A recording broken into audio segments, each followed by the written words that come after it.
3월달 왠지 좀 힘이 나지 않습니까? 저만 그런가요? 아직 꽃샘추위가 있지만 따뜻한 봄, 꽃피는 봄이 오고 있습니다. 여러분 희망을 가지시고 소망을 가지시고 또 기쁨과 감사함으로 3월 하루하루 승리하시기를 주님 이름으로 축복합니다. 우리 그런 의미에서 옆에 분들을 축복합시다. 3월달 승리합시다. 3월달 믿음으로 승리하십시다. 할렐루야.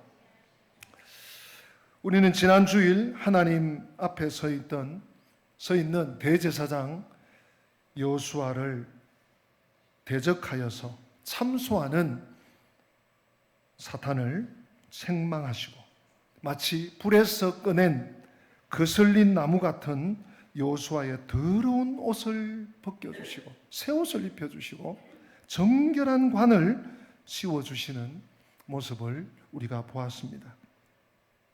그렇습니다. 하나님은 그 무엇으로도 씻을 수 없고 또 가릴 수 없는 여호수아의 죄악을 사탄의 고발과 비웃음 속에서도 긍휼과 인애로 용서해 주셨습니다. 우리도 마찬가지입니다. 주님 앞에 나오기만 하면, 예수 이름을 부르기만 하면, 그 이름을 믿기만 하면, 그 이름을 의지하기만 하면, 그 앞에 무릎 꿇고 회개하기만 하면 나의 죄악을 사하시고 용서해 주심을 잊지 마시기 바랍니다. 그 죄 때문에 낙심하고 포기하고 나는 안 되는 인간이야 이러지 마시기 바랍니다. 우리 한번 받아서 하십시다. 하나님은 용서하신다. 한 번 더. 하나님은 용서하신다. 한 번만 더 합니다. 하나님은 용서하신다. 믿음으로 아멘. 하나님은 용서해 주십니다. 이제 여호수아는 이 네 번째 환상의 새로운 국면을 맞이하게 됩니다. 오늘 본문 말씀이죠. 사실 오늘 이 본문부터 어쩌면 스가랴의 네 번째 환상이 계속 이어집니다만, 네 번째 환상 두 번째 시간, 오늘 주부에 일하는 숫자가 빠졌습니다만 새로운 지평이 열리는 것 아닌가 하는 감동이 있습니다. 오늘 이제 여호수아는 그의 사역과 사명을 새롭게 정립하게 됩니다. 오늘 7절 하반절 말씀 보니까 네가 내 집을 다스릴 것이요 내 뜰을 지키게 될 것이다. 여러분 정말 불에서 꺼낸 거슬린 나무, 불도 아니요 숯도 아니요 나무도 아니고 제목도 아닌 아무짝에도 쓸모없던 대제사장 여호수아가 사탄이 참소하고 사탄이 대적하고 사탄이 괴롭혔지만 하나님이 그를 사하여 주시고 그에게 새 옷을 입혀주시고 정결한 면류관을 씌워주시니까 새로운 사역자로 거듭나서요, 오늘 하나님께서 네가 내 집을 다스릴 것이다, 또 내 뜰을 네가 지키게 될 것이라고 사명을 주십니다. 이 여호와의 천사가 여호수아에게 증언했다고 오늘 말씀하고 있습니다. 그런데 이를 위해서 선제 조건이 오늘 7절 앞에 나오고 있습니다. 무엇입니까? 한번 받아서 합시다. 네가 내 도를 행하며 내 규례를 지키면, 여러분 들으셨죠? 함께 하셨죠? 내 도란 무엇입니까? 도 닦는 겁니까? 길도입니다. 하나님의 백성들이 걸어야 할 그 길, 즉 하나님의 계명을 의미합니다. 이 길을 걸음으로 하나님의 백성들의 성결이 이루어지게 됩니다. 시편 128편 1절은 이렇게 노래하고 있습니다. 시편 128편 1절, 여호와를 경외하며 그의 길을 걷는 자마다 무엇이 있다고요? 복이 있도다. 여호와를 경외하며 그의 길을, 그 길을 같은 말입니다. 걷는 자가 복이 있습니다. 그 백성들의 성결이 그 길을 걷는 자에게 이루어집니다. 모세의 법에서 보여준 모든 법도와 제도를 말하는 것이 바로 그 도입니다. 하나님의 종 여호수아가 이제 두 번째 이 내 규례는 그럼 뭔가요? 내 규례는 모세의 법에서 보여준 모든 법도와 제도를 말하는 것입니다. 하나님의 법도, 하나님의 규례, 하나님의 제도. 하나님의 종 여호수아가 이제 하나님의 집을 다스리고 하나님의 뜰을 지키는 데 있어서 먼저 스스로 하나님의 계명에 순종함으로 자신의 개인의 선교를 기해야 되는 것입니다. 선교의 힘을 써야 되는 것입니다. 그 다음은 무엇입니까? 맡겨진 이 공적 직무에 충성을 다해야 할 것임을 오늘 7절에서 전제 조건으로 하나님께서 말씀하셔요. 네가 내 집을 다스리고, 하나님의 집을 다스리는 게 여러분 보통 일입니까? 하나님의 집이 있는 뜰을 지키는 게 이게 보통 일입니다. 보통 사명이 아닌데, 하나님의 도를 행하고 하나님의 규례를 지킬 때 이 사역을, 이 임무를, 이 사명을 하나님이 맡겨주신다는 것입니다. 자기의 선결에 힘쓰지 않고 자기 직무에 충실하지 않는 자가 하나님의 집을 다스릴 수 없습니다. 그리고 그 뜰을 관할할 수도 없습니다. 그러나 하나님의 종들이 자기의 선결에 힘쓰고 자기의 책임에 최선을 다하고 충성을 다할 때 하나님께서는 그러한 자에게 자기의 집을 맡기시고 또한 자기의 뜰을 지키도록 하시는 것입니다. 그뿐만 아닙니다. 그런 자들에게 나아가서 더 큰 은혜를 입히고 하나님과의 깊은 교통과 더불어 더 큰 하늘의 비밀을 계시해 주신다고 오늘 7절 하반절이 말씀하고 있습니다. 무엇입니까? 또 너로 여기 섰는 자들 가운데 왕래하게 하리라. 이게 뭐예요? 여기 섰는 자 가운데서 왕래한다. 오고 가고 하나님과 교통이 원활하게 민첩하게 이루어지게 해주시겠다는 거예요. 이제 8절에서 여호수아와 또 여호수아와 함께하는 사람들이 좀 나오고 있습니다. 제가 8절 한번 읽어드릴게요. 대제사장 여호수아야. 오늘 천사가 여호수아를 불러 또 이렇게 이야기합니다. 너와 내 앞에 앉은 내 동료들은 내 말을 들을 것이니라. 이들은 예표의 사람들이라. 내가 내 종 싹을 나게 하리라. 여러분 이 8절과 9절이 오늘 이 네 번째 환상 두 번째 시간의 핵심 구절인데요. 조금 어렵습니다. 제가 설명이 필요한 줄 압니다. 여러분 대제사장에게는 여러 제사장들이 따라요. 대제사장은 한 사람이야. 제사장들은 수십 명이에요. 그러니까 각자 임무, 또 그 밑에 레위인들이 있고요. 각자들의 임무를 배당받는데 여기서 내 동료, 8절에 내 동료라는 표현 나오죠. 내 동료들은 내 말을 들을 것이다. 이 동료들이란 대제사장 밑에서 그 명령을 받으려고 대기하고 있는 일반 제사장들을 가리켜 지칭하는 것입니다. 의미하는 것입니다. 여러분 잘 들으십시오. 여호수아가 우리의 대제사장이신 그리스도의 예표인 것 같이 여기서 8절에 나오고 있는 그 동료들은 그리스도로 인하여 제사장이 된 누굴까요? 성도들을 예표하고 있습니다. 여러분 이 예표라는 말이 본문에도 나와요. 8절. 이들은 예표의 사람들이라. 오늘 이 예표에 대해서 집중적으로 다루는데 이 예표라는 말은 우리말로 조금 더 쉽게 풀면 이런 뜻입니다. 놀라운 일. 기대하지 못한 와! 이렇게 경탄하게 되는 또는 초자연적인 이적을 말하기도 합니다. 또는 표적. 우리가 지난 주간에 우리 새벽 기도회 때 칠병이요. 우리 금요 기도회 때도 칠병이요. 조금 언급했습니다만 보리떡 7개와 조그마한 물고기 2마리로 4,000명이 먹고 남았어요. 여러분 이게 보통 일입니까? 4,000명 식당에 한꺼번에 들어갈 만한 식당이 없어요. 근데 하나님, 우리 주님께서 그 데카폴리 이 들녘에서 4,000명을 식당도 아닌데 7병, 떡 7개, 조그마한 떡 7개 하고 생선 2마리로 다 먹이고 7 광주리가 가득가득 차게 남았어요. 이런 게 예표예요. 표적. 특별히 장차 있을 미래의 일을 말할 때 이 예표라는 단어를 성경에서는 주로 사용합니다. 자, 이처럼 예표가 된다는 것은 오늘 이제 이 예표 둘을 다루게 됩니다. 첫 번째 예표가 8절에 나오는 내가 내 종 무엇을 나게 한다고요?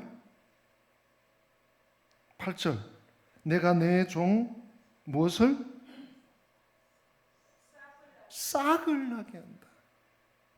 이게 지금 우리 개역 개정판인데 개역 한글에는 그러니까 이 새로 번역 뭐 이것도 벌써 나온 지 십수년 됩니다만 고전의 개역 한글이 또 교회에서 강단에서 사용되던 성경인데 거기는 순이라고 나옵니다.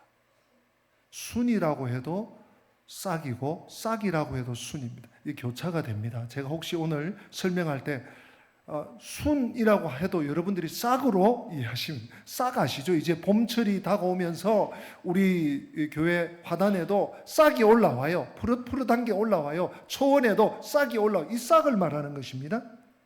내가 내 종 싹 순을 나게 하리라. 스가랴 선지자는 지금 무엇을 예표하는가 하면 나타나실, 장차 오실 그리스도를 싹, 영어로 브랜치입니다. 가지인데 이 가지하고 틀려요. 순입니다. 이 구약 성경에 종종 사용되는 것 같이 이 내 종 다윗, 내 종 다윗아 하나님 이렇게 부르시거든요. 그것과 마찬가지로 순 혹은 싹이라는 이름의 하나님의 종을 나타낼 때 이렇게 순, 싹 그리스도를 예표하는 의미입니다. 여러분 이 순 혹은 싹은 가지와도 다릅니다.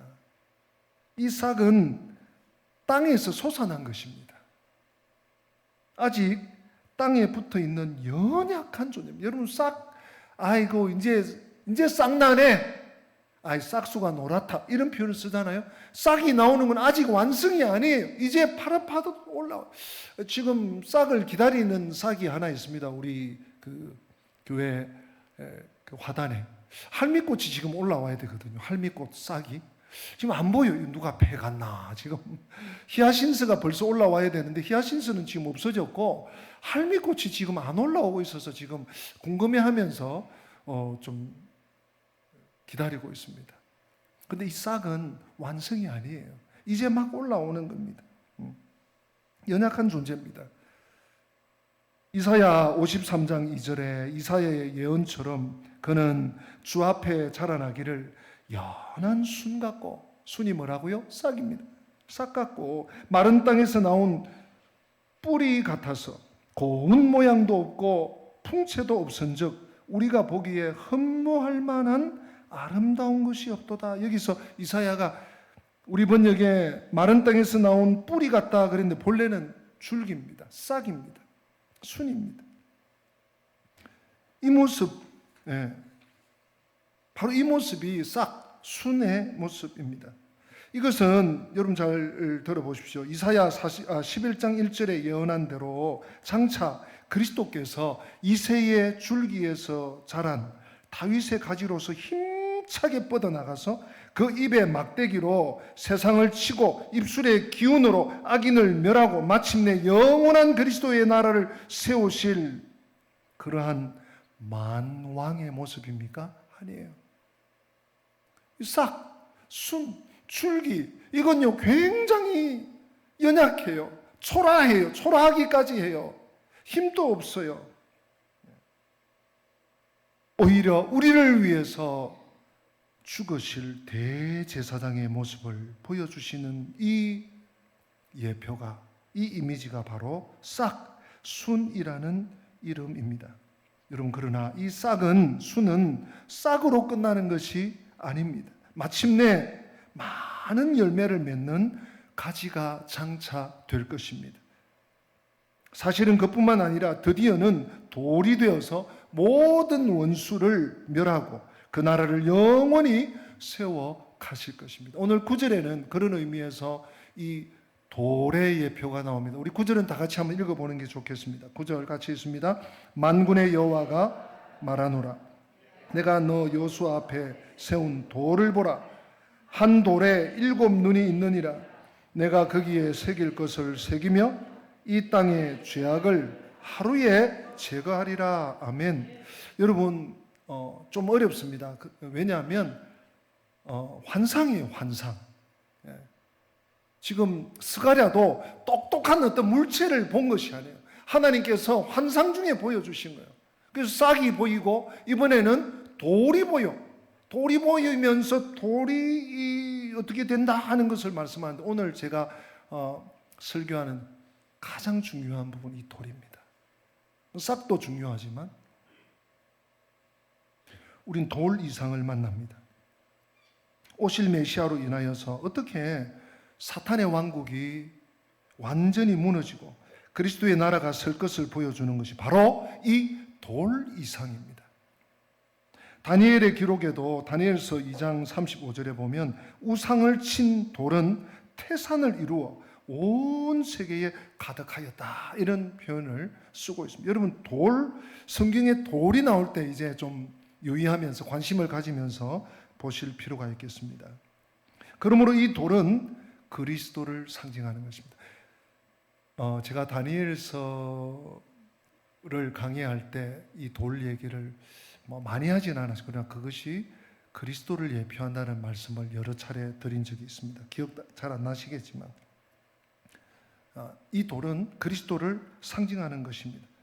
그런데 그리스도만 상징하는 것이 아니에요. 더 확대하고 더 나아가 생각하면 태산을 이루어 온 세상에 가득한 그리스도의 나라 또는 그리스도의 교회를 상징하는 말이기도 합니다. 뭐가요? 돌이. 돌 이상이 여기까지 나아갑니다. 여호수아 앞에 돌을 그러므로 보여준 것은 그저 성전 건축을 격려하기 위해서만은 아닙니다. 대제사장으로서 이스라엘을 대표하는 대제사장 여호수아에게 메시아의 소망을 확실하게 하기 위해서 하나님께서 스가랴에게 이 돌 이상, 삭 이상으로 끝나지 않고 돌 이상으로 보여주신 것입니다. 그러므로 이 돌이라고 할 때 우리는 그리스도의 교회를 떠나서는 생각할 수가 없습니다. 돌은 교회를 전제로 하는 말입니다. 좀 조금 어려울지 몰라도 잘 들어보십시오. 돌은 교회의 기초입니다.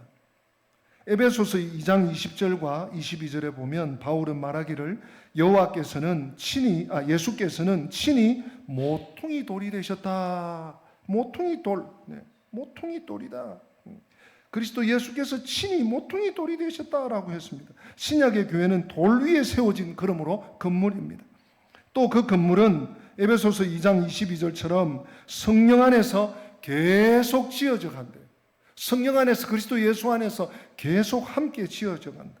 진행형입니다. 교회는 완성되지 않았습니다. 여러분, 교회가 완성됐다고 생각하신다면 크게 잘못 알고 있는 것입니다. 그래서 부족함이 있습니다. 그래서 때때로 잡음도 있습니다. 사람의 냄새도 납니다. 왜? 아직 함께 지어져 가고 있기 때문에요.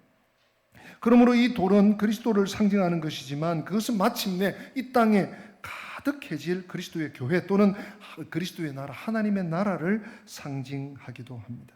왜냐하면 포도나무와 가지가 한 나무인 것 같이 머리와 몸이 또한 한 몸이듯이 그리스도와 교회는 신비로운 일체요 한 몸이기 때문에 그렇습니다.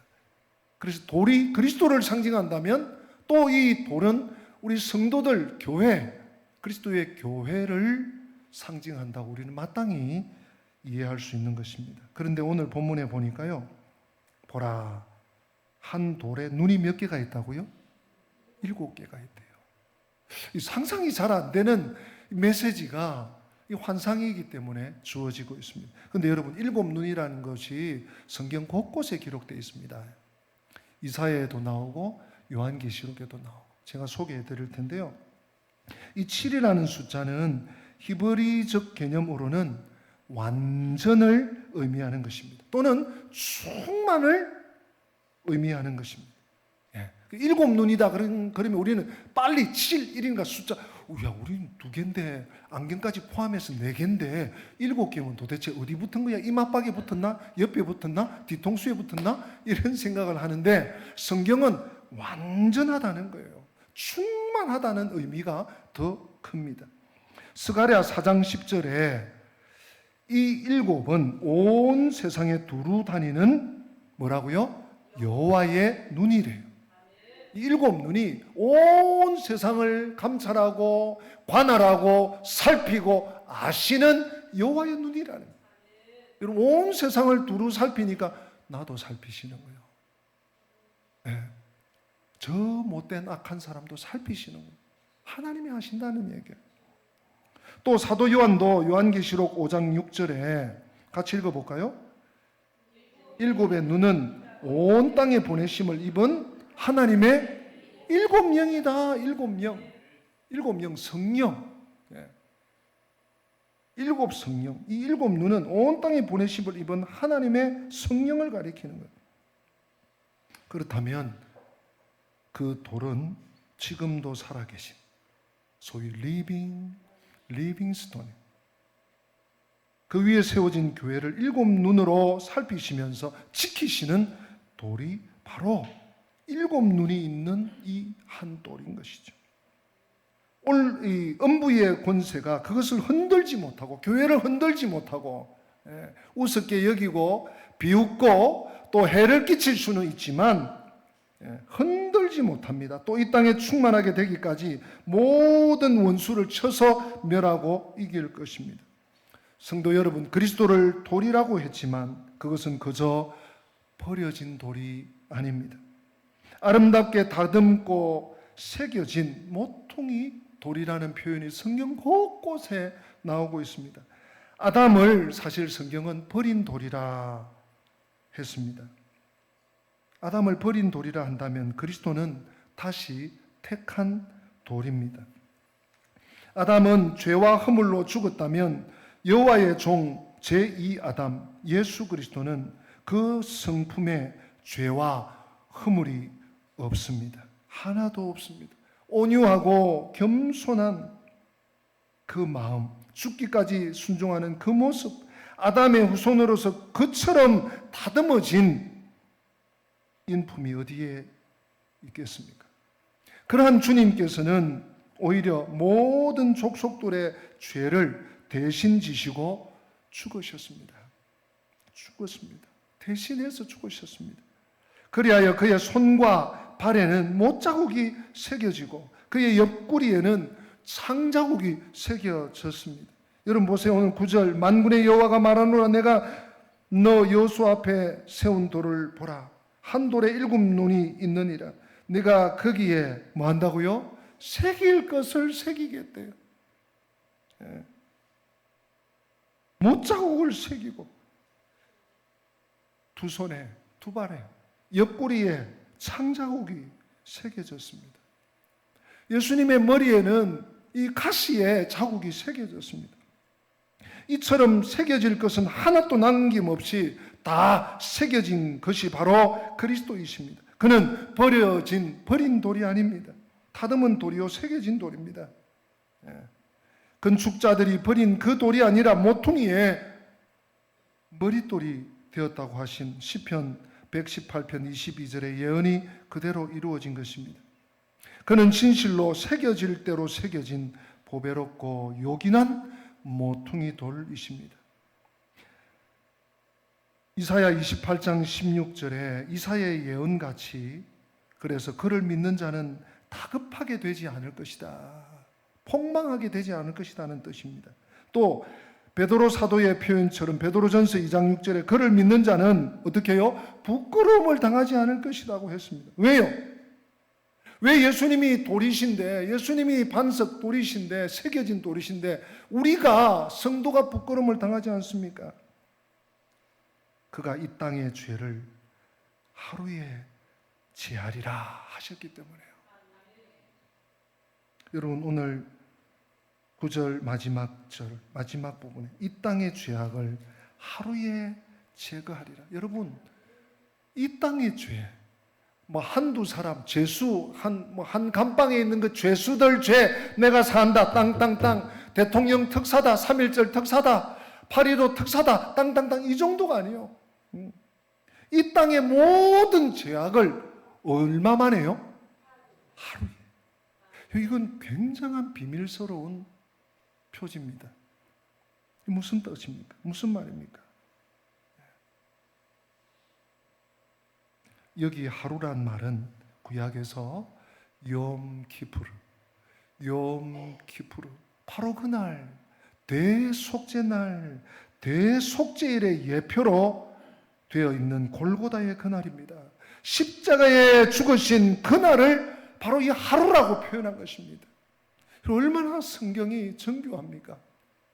우리는 제대로 잘 익숙하지도 않고 알지도 못한 이 환상으로 가득 차 있는 이 스가랴 네 번째 환상 끝에 주님이 십자가에 달리실 그 예표가 새겨져 있습니다. 기록되어 있습니다. 하루에 너희들의 죄악을, 이 땅의 모든 죄악을 사하기 때문에 너희가 부끄러움을 당하지 않을 것이고 너희가 폭망하지 않을 것이다. 다급하게 되지 않을 것이다. 그리스도께서는 이 땅의 죄악을 단 하루에, 그러나 영원히 제거하실 뿐만 아니라 이 땅 위에 평화를 가져옵니다. 오늘 10절 말씀이 그 말씀입니다. 폰나무 아래와 무화과나무 아래에 각각 서로 초대하리라. 누구를요? 이웃을. 무화과와 또한 포도와 감람류는 이스라엘 백성들의 풍요로움을 상징하는, 묘사하는 표현입니다. 그래서 포도나무 아래와 무화과나무 아래에서 각각 이웃을 서로 초대하고 또 초대받고 함께 기뻐하고 즐거워하는 모습입니다. 이 말은 기쁨과 평화와 행복된 하나님 백성들의 즐거운 교통을 의미하는 것입니다. 이 평화는 영원한 그리스도의 나라의 평화입니다. 그 평화는 아무도, 그 누구도, 그 무엇도 빼앗을 수가 없는 것입니다. 오늘 이 네 번째 환상, 스가랴의 네 번째 환상, 대제사장 여호수아의 환상을 정리합니다.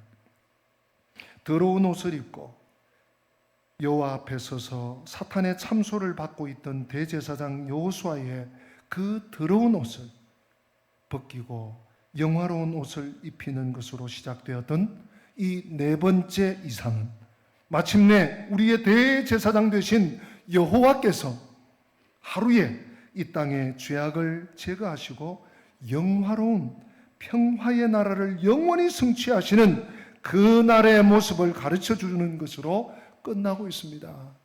사랑하는 성도 여러분, 은광가족 여러분, 우리 그날을 기약하고 소망하면서, 비록 오늘 우리에게 주어진 길이 어둡고 초라하고 뭐 이렇게 어떻게 할 수 없는 때도 있고 한 것 같지만 이 길을 묵묵히 순종으로 나아갈 수 있기를 바랍니다.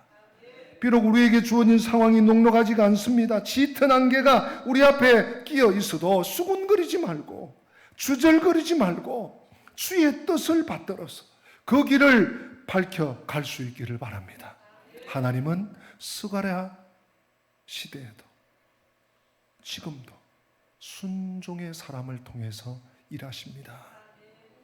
하나님의 집을 세워가시고 하나님의 뜰을 지키게 하시는 것, 하나님의 역사를 이 땅 위에 이루게 하시는 것은 아무에게나 맡기지 않습니다. 순종의 사람을 통해서 하나님은 일하십니다. 그 쓰임을 저와 우리 성도 은광, 오늘 일부 예배 나오신 우리 은광 성도들이 한 분도 빠짐없이 쓰임 받을 수 있기를 주님의 이름으로 부탁드리고 축복합니다. 우리 다 함께 기립하겠습니다. 기립하여서 오늘 말씀을 우리 마음에 새기면서 주님의 빚진 자, 우리 1절, 2절, 3절, 1절, 2절, 간주 3절 찬양하겠습니다.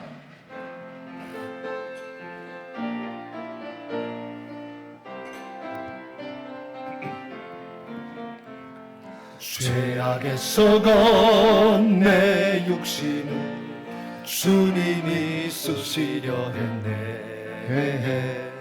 죽음의 덫에 걸려있는 몸 주님이 쓰시려 했네. 속죄하는 손, 속죄하는 손 치유하시고 속죄하는 발 치유하셨네. 새 생명 얻어 이 몸 다 바쳐 주님께 영광 돌리리. 먹물로 칠한 먹물로 칠한 내 육신을 주님이 희게 하셨네. 십자가 보혈 증거하라고 주님이 살리셨네. 기도할 때에 음성 주시고 찬송할 때에 기쁨 주시네. 내 작은 입이 내 작은 몸이 주님의 붙들린 자라. 우리 간주하고 3절합니다.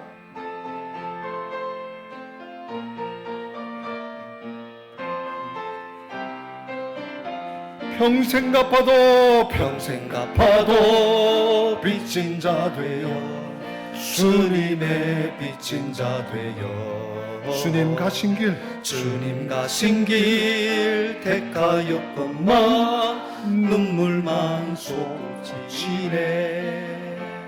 생명 주시니 주님이시라 능력 주시니 주님이시라. 말씀 전하여 복음 전하여 주님의 빛을 우리 생명 주시니 주님이시라. 생명 주시니 능력 주시니도 주님입니다. 능력 주시니 주님이시라. 말씀 전하여 복음 전하여 주님의 빚을 갚으리. 살아계신 하나님, 불에 거슬린 나무 같은 저희들 한 사람 한 사람을 더럽다고 추하다고 창피하다고 버리지 아니하시고 우리의 죄를 하루에 다 씻어주시고 오늘 돌의 환상 또한 사계 환상을 통해서 우리가 어떻게 이 일이 이루어지고 감당되었는지 미력하게나마 깨닫게 해주심을 감사합니다. 대제사장 여호수아는 다른 이가 아니라 바로 나임을 고백합니다. 내가 주님 앞에 이 모습 이대로 서게 하여 주시고 사탄이 조롱하고 사탄이 헐뜯고 사탄이 경멸하고 사탄이 대적할지라도 나사렛 예수 그리스도 이름으로 굳게 서게 하여 주시옵소서. 인자야 너는 살지어다. 인자야 너는 피투성이라도 살아있을지어다. 주님 말씀 붙잡고 믿음으로 이 길을 달려가게 하여 주시옵소서. 쓰러지지 않게 하여 주시옵소서. 믿음으로 승리하게 하여 주시옵소서. 주 예수 그리스도의 은혜와 하나님 우리 아버지의 변함없는 사랑과 보혜사 성령님의 교통하심이 어떤 환난과 어떤 고난과 어떤 비웃음과 어떤 따돌림과 어떤 매맞음 속에서도 예수님이 함께 하시면 괜찮다. 예수님이 도와주신다. 예수님이 용서해 주신다.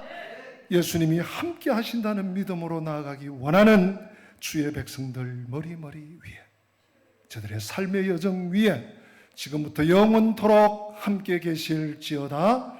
아멘.